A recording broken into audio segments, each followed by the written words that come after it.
नमस्कार दोस्तों, मैं रिशा। आप देख रहे हैं भारत की बात। स्वागत है आपका हमारे खास पॉडकास्ट शो में। इस वक्त हमारे साथ एक बेहद खास मेहमान मौजूद हैं जो कि भोजपुरी इंडस्ट्री के एक फेमस सुपरस्टार हैं, फेमस एक्टर संग्राम सिंह पटेल। स्वागत है सर आपका हमारे शो में। धन्यवाद। कैसे हैं सर आप? बहुत बढ़िया, खैर। और आपके इस चैनल के माध्यम से तो सबसे पहले हम जनता जनार्दन को प्रणाम करते हैं। बहुत बहुत शुक्रिया सर आपका हमारे शो में आने के लिए। सबसे पहले सर आप थोड़ा सा अपने बारे में जनता को बताइए। मैं चाहूँगी कुछ शेयर करें अपने बारे में। देखिए, संग्राम सिंह पटेल आज आप लोगों के सहयोग से और जनता जनार्दन के प्यार और आशीर्वाद से एक नाम और मुकाम मैंने हासिल किया है और धीरे धीरे बढ़ता जा रहा। मैं रहने वाला तो जनपद बस्ती का हूँ। आज लखनऊ में भी अपना घर सब बना लिया और अब थोड़ा सा सीतापुर के तरफ भी मैं बढ़ा। तो ये जनता का प्यार और आशीर्वाद रहा और जैसा ऊपर वाले की इच्छा है वैसे हम चल रहे हैं। एक्टर तो ये पूरी दुनिया ही होती है और डायरेक्टर सिर्फ एक ऊपर वाला ही होता है। जैसा मालिक चाह रहा वैसे चल रहे हैं, यही मेरी पहचान है। आगे देखते हैं।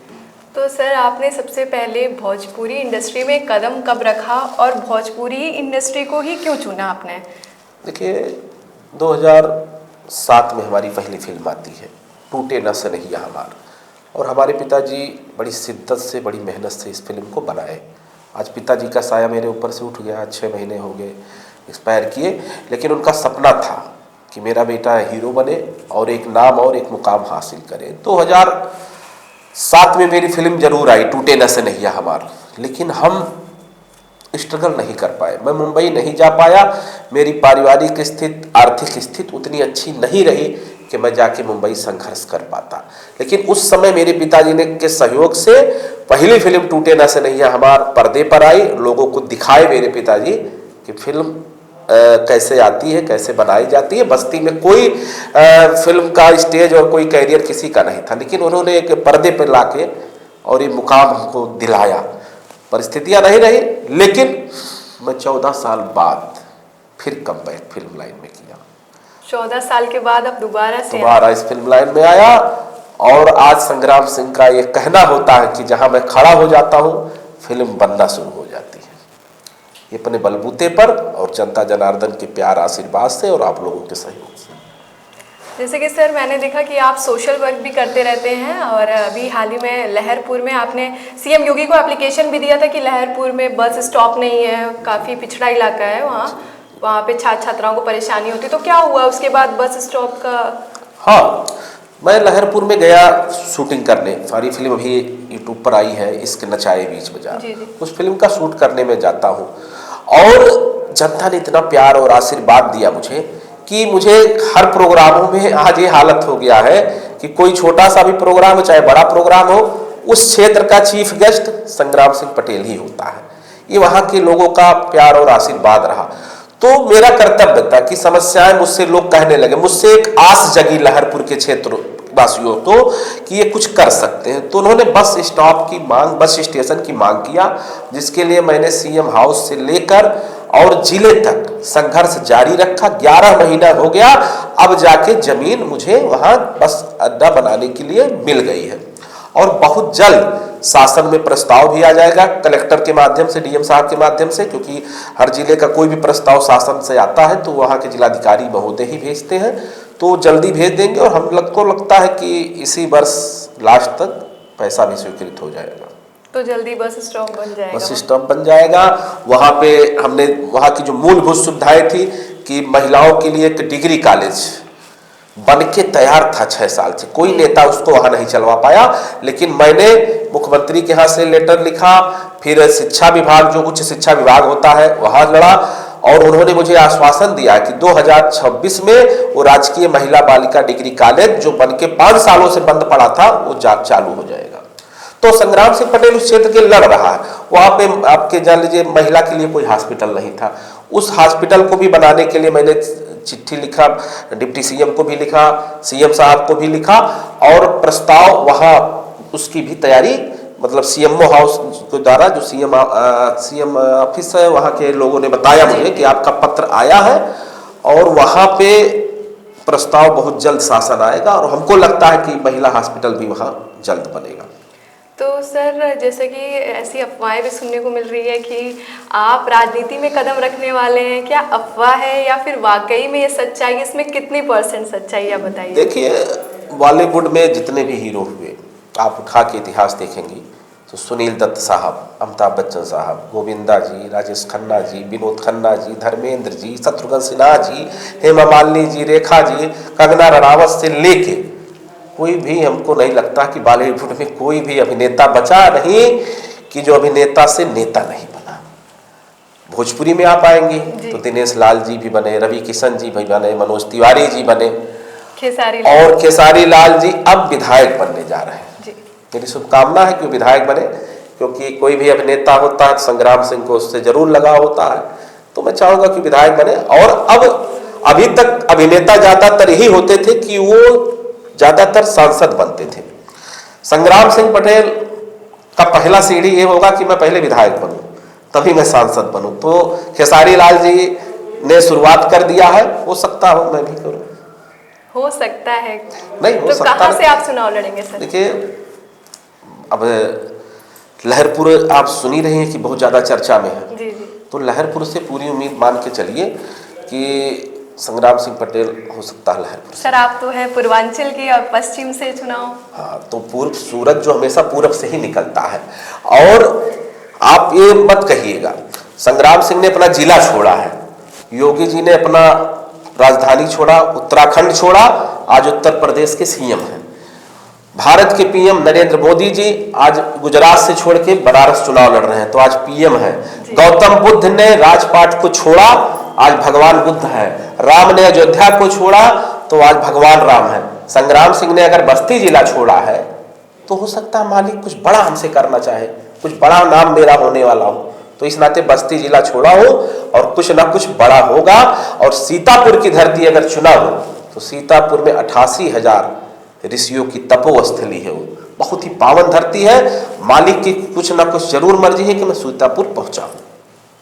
बिल्कुल सर, लेकिन सर ऐसा ट्रेंड हो गया है, ऐसा लगता है कि जितने भी भोजपुरी इंडस्ट्री के एक्टर्स हैं, जितने सुपरस्टार हैं, सब आ रहे हैं राजनीति में। क्या किस लिए, पावर के लिए आ रहे हैं कि सिर्फ सोशल वर्क के लिए? मुझे तो लग रहा है पावर के लिए आ रहे हैं। देखिए, पावर भी और नाम, पावर नाम और सोशल वर्क भी कुछ लोगों की इच्छाओं में, दिलों में जरूर होता है। संग्राम सिंह पटेल के पास आज एक हैसियत में मैं रहता हूँ, विधायक हो चाहे सांसद हो, किसी से कम रहता नहीं हूँ, लेकिन कुछ नाम करने की इच्छा है मुझे भी। और राजनीति बहुत सेवा भाव का बहुत ही अच्छा जगह होता है कि उससे आप अगर पावर में आ गए तो जनता का विकास होगा, जनता का कल्याण होगा। हम मन में कुछ सोचे रहे लेकिन हम कुछ जगहों पर ही विकास कर पाएंगे पर्सनली तौर पे, लेकिन अगर हम राजनीति में शामिल हो गए, किसी बड़ी कुर्सी पर पहुंच गए तो पूरा जनमानस का कल्याण करेंगे, आम जनता का कल्याण करेंगे। क्योंकि अगर आपके अंदर, लेकिन तब ये होगा जब आपको नश्वरता का बोध होगा, ज्ञान हो जाएगा कि इस धरती पे सिर्फ नाम ही रह जाता है। तो अगर आपके मन में है तो आप राजनीति में भी अगर आप जाओगे तो सेवा भाव से ही काम रह जाएगा। और अगर ये सोचने लगे कि राजनीति में हम गए और फिर इसी मोह माया में हम फंस गए तो सेवा भाव तो नहीं हो सकता। लेकिन जिस दिन आपको ये नश्वरता का ज्ञान हो जाएगा कि इस धरती पे सिर्फ नाम रह जाता है, उस दिन आप अपने आप हर लाइन में सेवा भाव करने लगोगे। तो सर अब फिल्में बनेंगी कि केवल राजनीति होगी? फिल्म तो मेरा, देखिए, फिल्म तो मैंने एक पेशा आज बना लिया। और संग्राम सिंह ने बताया कि 14 साल बाद मैं कमबैक किया इस लाइन में। और आज ऊपर वाले की दया मेरे ऊपर है कि फिल्म लाइन में मैं टाइम दे पाता हूँ, कितना नहीं दे पाता हूँ, मेरे ऊपर होता है। क्योंकि आज मैंने बोला भी है कि जहां मैं खड़ा हो जाऊं फिल्म बनना शुरू हो जाता है। 14 साल पहले का संग्राम सिंह पटेल मुंबई जाता है, स्ट्रगल करके एक फिल्म किसी तरीके से पर्दे पे ले आता है। आज ये हालत है कि 2 फिल्में तो मैंने अपने बैनर से रिलीज किया और 3 फिल्में पोस्ट प्रोडक्शन में चल रही हैं, जो कि नए साल पर तीनों फिल्में रिलीज होने जा रही हैं। तो इस लाइन को तो नहीं छोड़ सकता हूं, क्योंकि नाम और ग्लैमर अगर संग्राम सिंह पटेल को मिला है तो फिल्म लाइन से मिला है, और फिल्म लाइन को मैं छोड़ नहीं सकता हूं। मैं विधायक भी बन जाऊं, मैं सांसद भी बन जाऊं, मैं मंत्री भी बन जाऊं, तो फिल्म लाइन तो नहीं छोड़ूंगा। तो सर आप भोजपुरी इंडस्ट्री के लिए क्या करेंगे? जैसे कि देख रहे हैं दिन पर दिन भोजपुरी इंडस्ट्री का जो स्तर है गिरता जा रहा है, जो कंटेंट है उसमें केवल लहंगा, चोली, साली, चुम्मी ऐसे वर्ड का यूज करते हैं, ऐसा क्यों? रीजन क्या है? कुछ वर्ड्स बचे ही नहीं है। मैं आपको बता रहा हूँ, देखिए भोजपुरी कहीं भी गंदा नहीं है और ना कहीं अश्लील होता है, ना कहीं। चोली के पीछे क्या है आप उठा के देखिए, खलनायक पिक्चर का गाना है, जी जी, सैया को मैंने देखा मैं पानी पानी हो गई, ये क्या है? हिंदी फिल्मों से ज्यादा वल्गर भोजपुरी में तो नहीं है, मैं समझता हूं। हाँ, एल्बम जो होते हैं, एल्बम जरूर गंदे होते हैं, और एल्बम के करने से आप फिल्म लाइन से तुलना अलग है। एल्बम अलग होता है, फिल्म लाइन अलग है। एल्बम गंदगी हो सकता है, और मैं सरकार से चाहूंगा कि एल्बम पे रोक लगाए, अगर वल्गर है तो उसको रोक लगाए। आप आज एनिमल फिल्म हिंदी में आप उठा के देखेंगे, भी सैयारा फिल्म आप देख लो उठा के, तमाम ऐसी फिल्में हैं कि आप परिवार के साथ बैठ के नहीं देख सकते हो, लेकिन हमारी भोजपुरी फिल्म को आप पूरे परिवार के साथ बैठ के आप देख सकती हो। इतनी वल्गैरिटी नहीं है। आप उठा के इतिहास देखो, संगम पिक्चर से लेकर राम तेरी गंगा मैली से लेकर शुरुआत, अगर भोजपुरी हिंदी इंडस्ट्री में वल्गैरिटी की कोई कमी नहीं रही है, लेकिन भोजपुरी आप इतनी वल्गर कहीं हमको दिखा दीजिए। क्या सरकारी लोग खटिया जाड़ा लगे, आप उठा देखो, ये हिंदी फिल्म का ही गाना है। तो ये सब हिंदी फिल्मों में शुरुआत है। भोजपुरी में हमारे कोई गाने जो आप हम बताए ना, क्यों जो एल्बम है, एल्बम को आप गंदगी कह सकते हो, गंदा होता है, तो एल्बम के लिए सरकार उस पर रोक लगाए, उसके लिए सेंसर बना दे, इस तरीके से काम करे। लेकिन हमारी भोजपुरी भाषा आज क्यों इसी रात पिछड़ रही है कि आज सारे इंडस्ट्री के, मैं आपको बता रहा हूं, जितने अभिनेता हैं सब संघर्ष कर रहे हैं। इन्होंने, इनकी भी गलतियां रही, इन्होंने कोई लड़ाई नहीं लड़ा। इन लोगों ने, अब मैं कहना नहीं चाहिए कि अपना ज्यादा देखा है, प्रोड्यूसर तक को नहीं देखा इन लोगों ने। आज प्रोड्यूसर हाशिए पर है, प्रोड्यूसर का पैसा बर्बाद हो गया। आज थिएटर से कोई रिकवरी नहीं होती है। आप साउथ में जब जाओगी तो रिक्शा जो चलाता है, सुबह दिन भर रिक्शा चलाएगा, शाम को पूरे परिवार के साथ थिएटर पे जाता है। आज क्यों साउथ की फिल्में हिंदी में डब हो रही है, भोजपुरी में डब होके लोग देख रहे हैं? क्योंकि साउथ की मेकिंग इस तरीके से होती है, और पूरी फैमिली थिएटर तक जाती है, फिल्म देखती है। और यार तो पूछेंगे कि यूट्यूब पर कब आ रहा है जी। तो यूट्यूब के लिए फिल्म हम लोग थोड़ी ना बनाते हैं, हम लोग थिएटर के लिए बनाते हैं। हम तो बराबर मांग करते हैं कि चाहे बड़े भाई जितने लोग कमाए हैं भोजपुरी से, उनको ये चाहिए था कि जनता के बीच में, जनता की जिस तरीके से आज नेतागिरी में हाथ बटाते हैं, उसी तरीके से एक पब्लिक के बीच में जाते और जनता से अपील करते, एक सभा लगा के बड़ा, कि मैं चाहता हूं कि मैं हाथ जोड़ के आप लोगों से, जनता जनार्दन से कहता हूं कि हम लोग की जो फिल्में आज गिर रही हैं, स्तर गिर रही हैं, उसको आप लोग थिएटर तक पहुंचिए, देखिए। एक तरीके से गांव-गांव में अपना आदमी लगा देना चाहिए और लोगों से आह्वान करना चाहिए कि आप लोग थिएटर पहुंचिए। जब थिएटर में फिल्में चलने लगेंगी, पैसे की रिकवरी होने लगेगी, प्रोड्यूसर कोई मरेगा नहीं। आज प्रोड्यूसर मर गया बेचारा। आज वो फिल्में, जो एक फिल्म बना ले रहा, दोबारा बनाने की हिम्मत नहीं कर रहा है। आज हालत हो गई, आज का आलम है। और भोजपुरी को मल्टीप्लेक्स में, संग्राम मल्टीप्लेक्स में लगाने के लिए भोजपुरी फिल्म को क्या करेंगे? मैंने पहला लेटर लिखा है, मैं आपको काफी उसकी उपलब्ध करा दूंगा। मैंने पहला लेटर सीएम को लिखा, संजय प्रसाद जी, क्योंकि उसके कर्ता धर्ता है, प्रमुख सचिव है मुख्यमंत्री जी के, सूचना के भी वही है। मैंने बाकायदे लेटर दिया। लेटर में, क्योंकि आज मनोरंजन कर और राज्य कर ये मर्ज हो गए हैं, दोनों एक विभाग हो गए। राज्य कर की जो यहाँ की अधिकारी है, उन्होंने गलत इंफॉर्मेशन मुझे दिया है। मैं उस इंफॉर्मेशन के खिलाफ एक लेटर और लिखने जा रहा हूँ। उन्होंने लिखा कि 1956 में कोई ऐसी फिल्म नीति नहीं बनी थी कि मल्टीप्लेक्स में भोजपुरी पिक्चर लगे। तो 1956 में उस समय मल्टीप्लेक्स थिएटर नहीं थे। मल्टीप्लेक्स तो भी 10-15 सालों से आपके बीच में चले। तो उनका जो इंफॉर्मेशन दिया मुझे, वो मुझे लिखित, मैं आपको काफी उपलब्ध करा दूंगा। और मैंने पहला लेटर लिखा। आज भी हमारे बड़े भाई निरहुआ जी भी गए थे सीएम से मिलके, इसी चीज को लिख के दिए हैं। लेकिन हम जानते हैं कि जो सीएम साहब को आप देकर तो आए हो, लेकिन सीएम साहब जब तक इंटरेस्ट अपना व्यक्तिगत नहीं लेंगे, ये काम नहीं हो पाएगा। अधिकारी तो फंसाने का ही काम करते हैं, क्योंकि अधिकारी को तो भाई वो नहीं चाहेंगे कि भोजपुरी हमारी आगे बढ़े।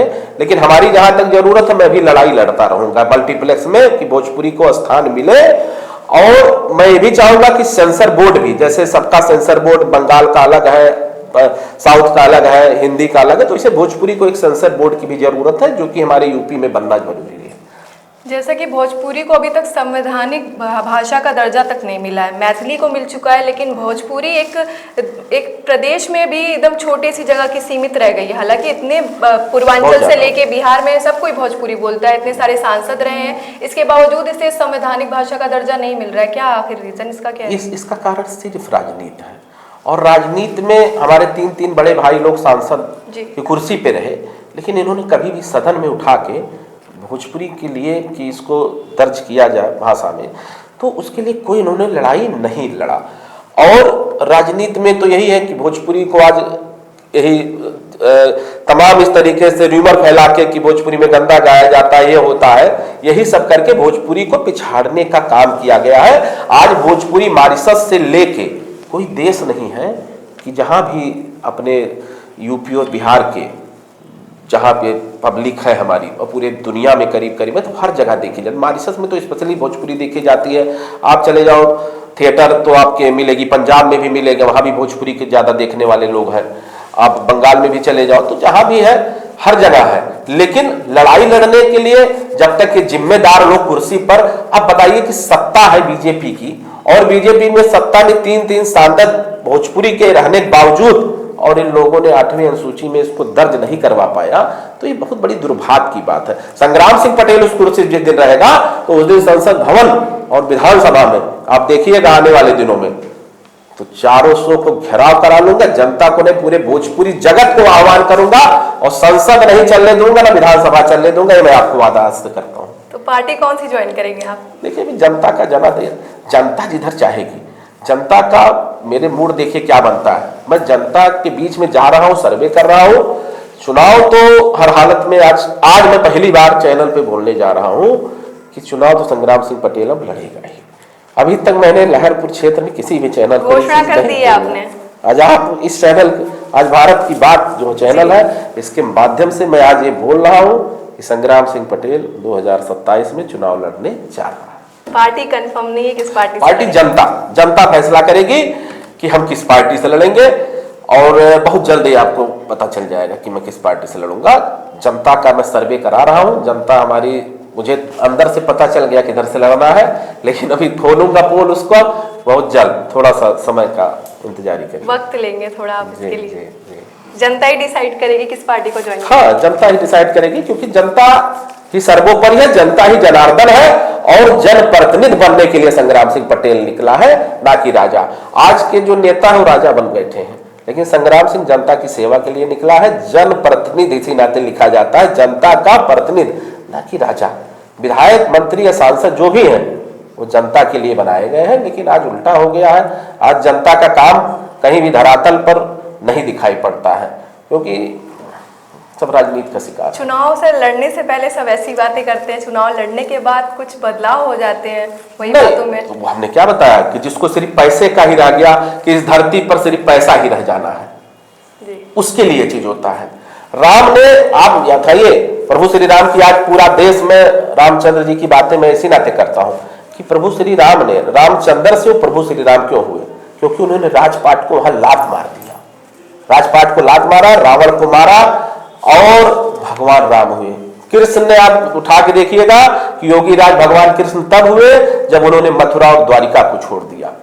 गौतम बुद्ध को आज पूरी दुनिया में हिंदू से ज्यादा बौद्धिस्ट है, आप उठा के देखिएगा, राजपाट को उन्होंने छोड़ दिया तब पूरी दुनिया में। तो संग्राम सिंह नाम के लिए मरता है, आए हैं सो जाएंगे राजा रंग फकीर, और एक सिंहासन चढ़ चले एक बंधे जंजीर। तो नाम के लिए संग्राम सिंह बेहतरीन आपने बोला सर। आप गाना भी गाते हैं? हाँ, गाना तो मैं बचपन से भी गाता था, लेकिन स्पेशली मैं गाना इस नाते क्योंकि आज जितने भी अभिनेता हैं वो गाने पे चल रहे हैं, चाहे पवन सिंह हो, चाहे खेसारी जी हो, चाहे निरहुआ जी हो, चाहे कल्लू जी हो, चाहे रितेश पांडे जी हो। लेकिन संग्राम सिंह पटेल अपने ऊपर ये ठप्पा नहीं लगने देना चाह रहा है कि मैं गाना गा के अभिनेता बना हूं। मैं अभिनेता से गायक जरूर बन जाऊंगा, लेकिन गायक से अभिनेता नहीं बनना चाहता हूँ। भोजपुरी में तो चलन है, क्योंकि मनोज तिवारी को देखा जाए, या फिर निरहुआ हैं, या फिर पवन सिंह हैं, खेसारी लाल, सब जितने भी हैं सिंगर के साथ साथ वो एक्टर भी हैं। तो ऐसा कंपलसरी है भोजपुरी में क्या कि तुम एक्टर तभी हो सकता है कोई? इसी नाते मैंने आपसे बोला कि इसी नाते भोजपुरी धरातल पर आज नहीं पहुंची, आज एकदम गर्त में जा रही है। यही कारण रहा कि एक्टिंग के नाम पर कुछ है ही नहीं है। अभिनेता, आप गायक से अभिनेता बन जाओगे ये कोई जरूरी नहीं है। एक एक अच्छे अच्छे एक्टर पड़े हुए हैं, वो बेचारे समय नहीं पा रहे हैं। आज भोजपुरी क्यों पिछड़ रही है? इसी नाते कि जब एक्टिंग आपके अंदर नहीं है, जबरदस्ती एक ठेठ भाषा में भोजपुरी में है कि मार मार सरवा गवावेला, तो जबरदस्ती अभिनेता बना जाता है। हम नाम किसी का नहीं लेते हैं, लेकिन यही कारण है कि जबरदस्ती जो सिंगर एक्टर बन रहा है, इसी नाते आज भोजपुरी गर्त में जा रही है। जिस दिन ये हो जाएगा कि एक्टिंग पर ध्यान दिया जाएगा, आज साउथ में एक नए नए आप उठा देंगे, चेहरा भी नहीं है उन लोगों का, शकल भी नहीं है, लेकिन टॉप क्लास एक्टर है। धनुष का क्या शकल है? लगता है एक्टिंग लाजवाब है। एक्टिंग लाजवाब है, क्योंकि एक्टिंग की ही पूजा होती है, चेहरे की पूजा नहीं होती है। तो एक्टर है वहां पे। अभी देखिए एक अच्छी फिल्म आ रही है इस समय उसकी, धनुष की, तो मैंने देखा कि चेहरा कुछ नहीं है। रजनीकांत साहब का क्या था, कोई चेहरे से उनको कोई कह सकता, लेकिन एक्टिंग, उनकी स्टाइल, बोलने का वो जनता पसंद करती है। तो यहाँ तो जबरदस्ती गायक को अभिनेता बनाया जाता है, तो इससे काम नहीं। इसी तरह भोजपुरी बहुत पीछे चली जा रही है। और मैं चाहूंगा कि जनता जनार्दन से, आपके चैनल के माध्यम से यही चाहूंगा कि भोजपुरी आज हमारी पिछड़ रही है। आप लोगों से मैं ही आह्वान करूंगा, थिएटर में जरूर फिल्म देखिए। संग्राम सिंह पटेल कोई फिल्म रिलीज करता है तो पहले थिएटर पहुंचाता है, उसके बाद चाहे यूट्यूब पर आवे चाहे सैटेलाइट पर आवे, लेकिन थिएटर में जब तक नहीं जाएगा आदमी, तब तक भोजपुरी कभी आगे नहीं बढ़ सकती है। आज तो बॉलीवुड की भी पोजीशन डाउन होती जा रही है, लेकिन साउथ की तरीके से, जैसे साउथ में लोग पूरा परिवार सहित फिल्म देखने जाते हैं, उसी तरीके से मैं चाहूंगा कि भोजपुरी को भी लोग थिएटर तक पूरे परिवार सहित देखें, तभी अच्छी फिल्म बनेगी, अच्छी मेकिंग होगी और नई नई टेक्नोलॉजी। आज आप साउथ में देखेंगे जो स्टाइल की फिल्में बन रही कि बॉलीवुड वाले पिछड़ गए, यही कारण था कि लोग थिएटर जा रहे हैं, पैसा रिकवरी हो रहा, तभी उन लोगों के पास पैसा आ रहा। और जिधर पैसा ही नहीं आएगा तो लोग, प्रोड्यूसर आएंगे नहीं आगे, पैसा लेकर खड़े नहीं हो पाएंगे और फिल्म अच्छी बन नहीं पाएगी। सर आपको नहीं लगता कि भोजपुरी इंडस्ट्री में भी एक्टिंग स्कूल खुलने चाहिए, जैसे कि बॉलीवुड के लिए होता है, पुणे में सब जाते हैं एक्टिंग सीखने, स्कूल्स हैं उसमें एक्टिंग सिखाई जाती है।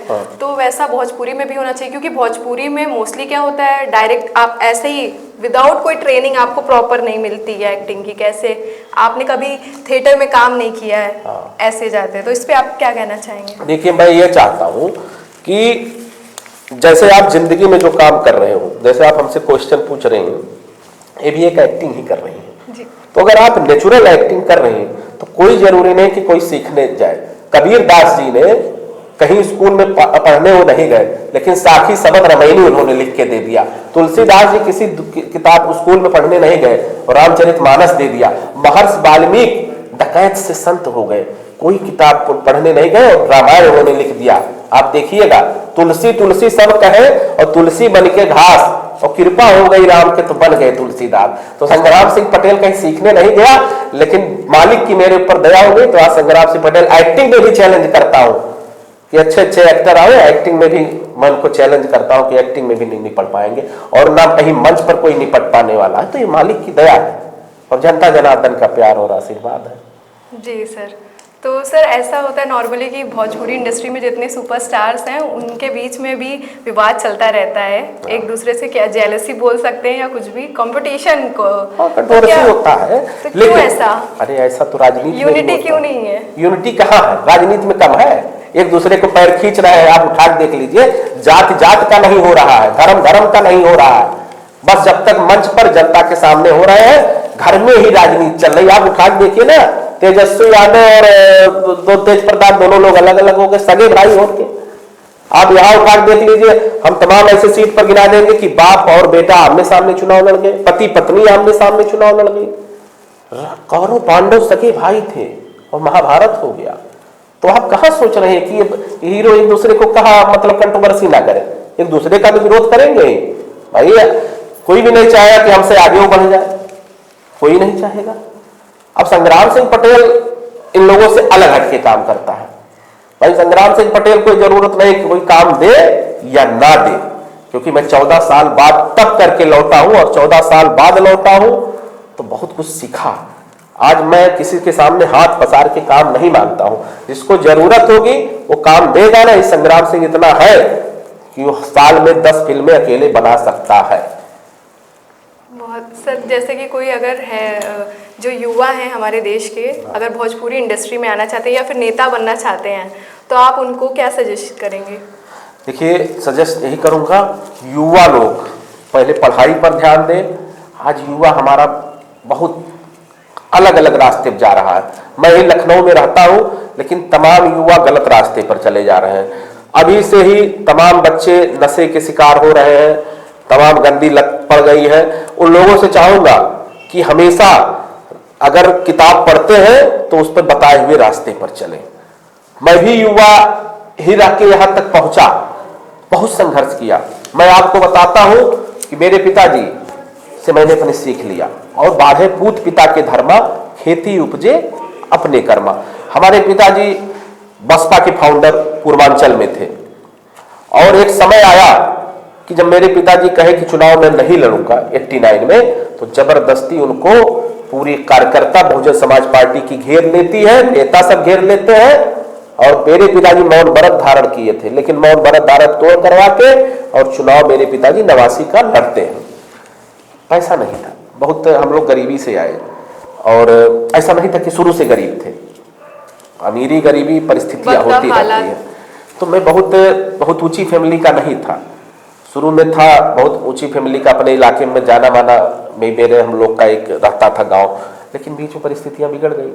मेरे पिताजी जब जीतने का समय आया तो बहुजन समाज पार्टी में पैसा चलने लगा। 5 लाख रुपए के लिए मेरे पिताजी का 2001 में टिकट कट जाता है, नहीं तो उसी समय मेरे पिताजी 2001 में विधायक बस्ती सदर से बन जाते। लेकिन आज मायावती खत्म इसी नाते हो गई कि पैसा लेके टिकट, जो पैसा लेके आप टिकट दोगी, बीएसपी का जो आप वर्कर होता है वो 30 साल से झंडा ढो रहा है, और जो पैसा देके टिकट ले लिया वो 30 साल वाला कार्यकर्ता उसके पीछे जिंदाबाद का नारा लगाता है। तो संग्राम सिंह पटेल उस सब संघर्ष को देखा। मैं युवाओं को यही कहना चाहूंगा कि कभी भी हिम्मत नहीं उसको हारना चाहिए, और कड़ा मेहनत, कड़ा संघर्ष करिए। जिंदगी में ऐसा कोई चीज नहीं जो उसको हासिल नहीं किया जा सकता है। झुकती है दुनिया, झुकाने वाला चाहिए, और आसमां को धरती पे लाने वाला चाहिए। 2001 में पिताजी का टिकट जब कटा तो संग्राम सिंह ने वही प्रण किया कि चाहे फिल्म में आएगा, चाहे राजनीति में आएगा, अपने बलबूते पर आएगा, जनता जनार्दन के प्यार और आशीर्वाद से आएगा। और तमाम मीडिया आज हमारे सहयोग में खड़ी रहती है, उन लोगों का भी साथ मेरे सहयोग बना रहता है। लेकिन आज इन नेताओं की हालत हमने खराब कर दिया जिन लोगों ने टिकट काटा था। आज संग्राम सिंह पटेल उस 5 लाख का, तो मैं क्या बताऊं, आज मैं अगर लहरपुर से लखनऊ सोचिए दौड़ा करता हूँगा, डेली आना जाना 300 किलोमीटर, तो कितने लाखों लाख का डीजल जल गया होगा। तो राजनीति में पैसा बहुत जरूरी होता है, सेवा भाव, क्योंकि अर्थ प्रधान युग है। और मैं जनता जनार्दन से भी अपील कहना चाहता हूं कि अगर कोई राजनीति में अच्छा काम कर रहा है तो उसके आप पहनावे ओढ़ाए या उसके फैशन पे मत जाइए, क्योंकि आप लोग, मैं अकेला हूं दरवाजे पर, तो कोई भी जनता कहेगी तो अकेला है, इसके पास तो कुछ है ही नहीं है, तो वो चुनाव बेचारा क्या लड़ेगा, उसको बेचारा आप लोग जनता जनार्दन कह देगी। और यही संग्राम सिंह 4 फॉर्च्यूनर से उतरता है और 4 असलहा लेकर उतरे तो जनता कहेगी बहुत बड़ा नेता है। यही हाल नेतागिरी में हो गया, यही हाल बाबागिरी में।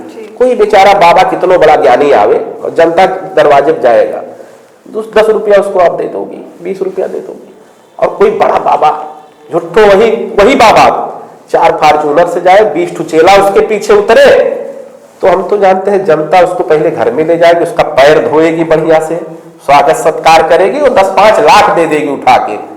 तो जनता भी कहीं ना कहीं थोड़ा सा दोषी है। मैं अपनी जनता जनार्दन से भी ये चाहूंगा कि आप लोग भी अच्छे व्यक्ति का चुनाव करो, अच्छे बाबा का चुनाव करो, ये मत दिखाओ, दिखावे पर मत जाओ, क्योंकि आप इतिहास उतार देखोगे, रामकृष्ण गौतम बुद्ध से लेकर सब लोगों ने राजपाट छोड़ के ही दुनिया में नाम किया है।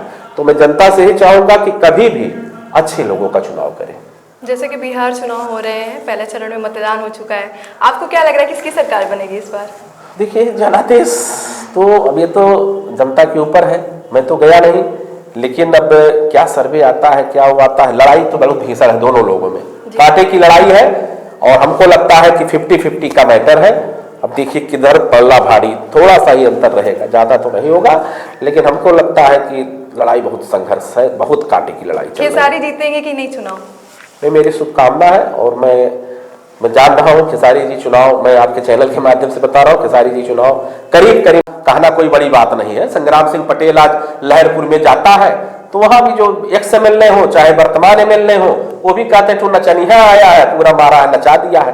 तो नचनिया तो भगवान उठा, देखिए प्रभु स्वयं भोलेनाथ भी नचनिया थे, तो तांडव नृत्य कर रहे हैं, कृष्ण जी भी नचनिया थे। तो आज उनको भी तमाम, कृष्ण जी को ये देश जो है, ये लोग छोड़े नहीं, कृष्ण को नहीं छोड़े, शंकर जी को नहीं छोड़े, हर लोग को। तो खेसारी जी के ऊपर अगर कोई ऐसा आ रहा है तो बढ़िया, वो डांस करते हैं, उनको तो अब मनोज तिवारी डांस कर ही नहीं पाते। अब संग्राम सिंह पटेल को, आप नचनिया को ठीक मैं सुन लेता हूँ क्योंकि मैं बहुत बढ़िया डांस कर नहीं पाता हूँ, एक्टिंग में तो कोई जोड़ नहीं, लेकिन डांस में मैं कमजोर हूँ। मनोज तिवारी का हाल वही है, डांस में एकदम बेकार है। तो अगर खेसारी को नचनिया कह ही सकते हैं, खेसारी अच्छा डांस करते हैं, उसमें नो डाउट। पवन सिंह जी भी डांस नहीं कर पाते हैं, तमाम एक्टरों के अंदर वही है। तो खेसारी जी को नचनिया कहे तो अपने आप को गौरवान्वित महसूस करें कि हम एक नचनिया है, कोई उसमें कहने में दिक्कत नहीं, नचनिया तो भगवान भी रहे, इसमें कोई दो राय नहीं है। तो सर आपको हमारी जनता को क्या संदेश देना चाहेंगे? जनता को हमने बताया कि आज जो परिवेश है जो आपका, कि यही है कि अच्छे लोगों का चुनाव करें, अच्छे लोगों की पहचान करें, तभी ये देश, आप उठा के देखिएगा कि भारत को पहले सोने की चिड़िया कहा जाता था, आज वो नहीं कहा जाता। आज कहीं कहीं नाम आता, कहा जाता था, क्यों आज नहीं कहा जा सकता था? यही है कि यहाँ पर हम लोग आपस में प्रेम मोहब्बत और भाईचारे से नहीं रहते हैं। आज यहाँ भारत की हालत यह है कि 6,666 जातियों में इंसानियत को बांट दिया गया, और सच्चाई क्या है कि शरीर से आत्मा निकली, उत्तर दक्षिण कर दिया गया। औरत जो है ज्यादा दरवाजे तक छोड़ती है, और नात बात रिश्तेदार वो आपको शमशान तक पहुंचा देंगे। सारा जाति खत्म, सारा भाषा खत्म, सारा हेकड़ी खत्म। तो सच्चाई यही है कि नश्वरता का बोध हम जनता से चाहेंगे कि हमेशा रहे। और मेरा पैगाम जो रहता है, मैं जब बोलता हूं तो यही बोलता हूं कि ज्योति से ज्योति जगाते चलो और प्रेम की गंगा बहाते चलो। इंसान का हो इंसान से भाईचारा, यही पैगाम हमारा। हिंदू ना बनूंगा ना मुसलमान बनूंगा, और इंसान की औलाद हूं, इंसान बनूंगा। और पोथी पढ़ जग मुआ, और पंडित भया न कोई, और 2.5 आखर प्रेम का पढ़े से पंडित हो। प्रेम का पाठ जो पढ़ लिया वो दुनिया का हर जगह जीत जाएगा। जन प्रेम से ही सब कुछ संभव। सर आपको क्या लगता है राहुल गांधी पीएम बनेंगे कि नहीं? ये मेरी शुभकामना है। राहुल गांधी युवा ही है अभी, और मैं चाहूँगा कि भविष्य में पीएम की कुर्सी जरूर पाए। बहुत मेहनत किया, संघर्ष किया है उन्होंने, लेकिन अब जनता का रुझान क्या होता है, जनता क्या चाहेगी। मोहब्बत की राजनीति कर रहे हैं, आप मोहब्बत की राजनीति कर रहे हैं, तो ये तो जरूरी है। मोहब्बत से ही सब कुछ। मोहब्बत तो राधा कृष्ण जी ने दिखाया सबका, कि एक गरीब ब्राह्मण को उन्होंने गले लगाया। द्वारिका के मालिक चप्पल पहनने में सेकंडों नहीं लगता, लेकिन देखिए कि मेरा एक गरीब मित्र ब्राह्मण वो नंगे पांव आ रहा, कहीं उसको एहसास ना हो जाए कि कृष्ण द्वारिका के मालिक है, और उन्होंने देख चप्पल नहीं पहना और गए सुदामा को प्यार से बैठाते हैं, और एक चावल एक मुठ्ठा खाए एक लोग दे देते हैं, दूसरा मुठ्ठा खाए दूसरा लोग, तीसरे में रुक्मणी पकड़ने के सब दे ही डालोगे। इतना प्रेम विवश हो गए। प्रेम विवश होके आप उठा देखिए कि उन्होंने जाके विदुर का साग खाया, दुर्योधन का अन्न त्याग दिया। राम जी इतना प्रेम विवश हो गए कि सबरी का जूठा बैरों खा गए, गिद्धराज जटायु को गले लगा लिए। ये प्रेम था, ये समता थी। आज सब विषमता हो गई, आज कोई प्रेम मोहब्बत नहीं। आज आपस में जात पात भाषा धर्म में हम लोग बट गए। तो ये कैसे खत्म होगा? क्या खत्म? ये संग्राम सिंह पटेल को आने वाले देखिए कैसे खत्म, धीरे धीरे भी एक ही चिंगारी विधायक बनेंगे तो नफरत खत्म कर देंगे। पूरा प्रयास रहेगा नफरत करने वालों के सीने में प्यार भर दूं। मैं वो परवाना हूं जो पत्थर को मोह कर दूं। तो संग्राम सिंह पटेल नफरत को खत्म करने के लिए समता का पैगाम लेके जनता के बीच में चुनाव, अगर मैं आज लहरपुर में चलता हूं तो सिर्फ समता का, प्रेमता और एकता का ही बात करता हूं। यही मैं आने वाले दिनों में भी करूंगा। कोई जात पात भाषा धर्म कुछ नहीं, इंसान हूं बस। जी सर, यही इंसानियत बहाल करूंगा मैं। बहुत बहुत शुक्रिया सर आपका हमारे शो पे आने के लिए, बहुत बहुत धन्यवाद। तो हमारे साथ ये थे भोजपुरी स्टार संग्राम सिंह पटेल। उम्मीद करते हैं आपको आज का शो बहुत ही पसंद आया होगा, बहुत कुछ सीखने को मिलेगा। ऐसे ही तमाम शख्सियत के साथ हम आते रहेंगे। तब तक के लिए बस इतना ही। देखते रहिए भारत की बात।